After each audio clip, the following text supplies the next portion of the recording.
Hi hi. இப்போ இந்த நம்ம வீடியோல என்ன பார்க்க போறோம்னா மார்க்கெட் கேபிட்டலேஷன்னா என்னன்னு நம்ம பார்க்க போறோம். இப்ப மார்க்கெட் கேபிட்டலேஷன் என்னன்னா, இப்ப ஒரு ஆஹ் சரி, ஒரு கம்பெனி இருக்குன்னா அந்த கம்பெனியோட மொத்த மதிப்பு தான் மார்க்கெட் கேபிட்டலேஷன் கரெக்டா சொல்லுவாங்க. இது வந்து பிரைவேட் லிமிடெட் கம்பெனி இருக்கும், அதுக்கும் பொருந்தும்.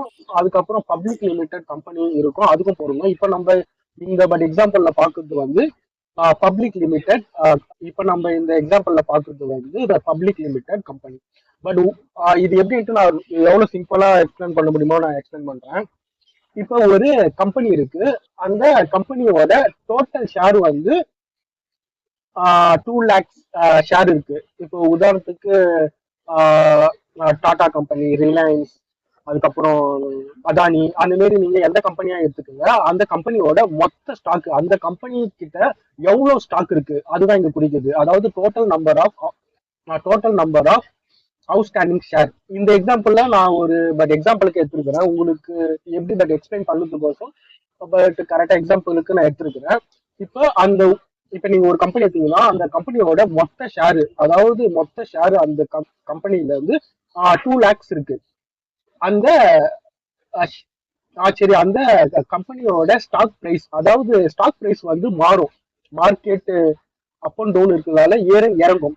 நம்ம வந்து என்ன எடுத்துக்கணும்னா கரண்ட் ஷேர் பிரைஸ் நம்ம எடுத்துக்கணும். இப்ப நான் எக்ஸாம்பிளுக்கு இந்த கம்பெனியோட கரண்ட் ஷேர் பிரைஸ் வந்து 500 நான் எடுத்துக்கிறேன். டோட்டல் எவ்வளவுனா கிட்டத்தட்ட இந்த அமௌண்ட் வருது, 10 கோடி. 10 கோடி. இதுதான் மார்க்கெட் கேபிட்டல் சொல்லுவாங்க. அந்த கம்பெனியோட மொத்த வேல்யூ வந்து இந்த அமௌண்ட் தான். இதை நான் எக்ஸாம்பிள் கூட நான் சொல்லியிருக்கிறேன். இதே மாதிரி தான் நீங்க ஒரு நீங்க வந்து கண்டுபிடிச்சிடலாம். இப்ப நீங்க மார்க்கெட்ல பார்த்தீங்கன்னா 3 டைப் ஆஃப் கம்பெனி இருக்கும். லார்ஜ் கேப், மிட் கேப், அதுக்கப்புறம் ஸ்மால் கேப். பட் கரெக்டா இன்னும் ஒரு கேப் இருக்கு, வந்து அது வந்து கரெக்டா மைக்ரோ கேப் சொல்லுவாங்க. ஆனா பேசிக்கா காமனா எடுத்துக்கிறது வந்து இந்த 3 நேம் தான், லார்ஜ் கேப் ஸ்டாக்.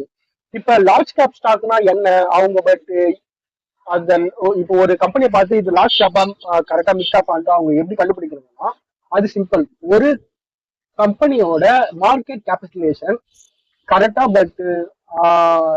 85,000 கோடிக்கு மேல இருந்தா அது வந்து லார்ஜ் கேப்.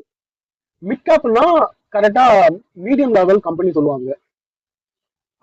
பட் அதுக்கு எப்படி கண்டுபிடிக்கணும், 28,000 கோடியில இருந்து கரெக்டா 85,000 கோடி வரைக்கும் அது வந்து கரெக்டா மிட் கேப்னு மார்க்கெட்ல வந்து சொல்லுவாங்க. அதுக்கும் கீழே ஸ்மால் கம்பெனி, அதாவது சின்ன சின்ன கம்பெனி சொல்லுவாங்க. அந்த கம்பெனில வந்து வேலிடிட்டி அதிகமா இருக்கும். ஒன்னு ப்ராஃபிட் கொடுத்தா ரொம்ப அதிகமா ப்ராஃபிட் கொடுத்துரும், ஒன்னு மார்க்கெட் விழும்போது பட் இந்த மாதிரி கம்பெனியும் அதிகமா விழும். அதுதான் ஸ்மால் கேப் சொல்லுவாங்க.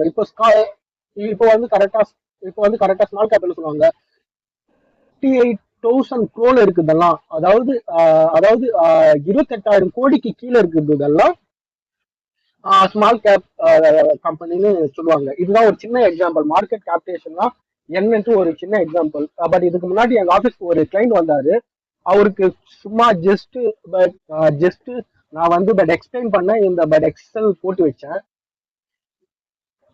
சரி, அப்படியே இதை வீடியோவா போடலான்ட்டு இதை நான் பண்ணியிருக்கிறேன். தேங்க்ஸ் ஃபார் வாட்சிங்.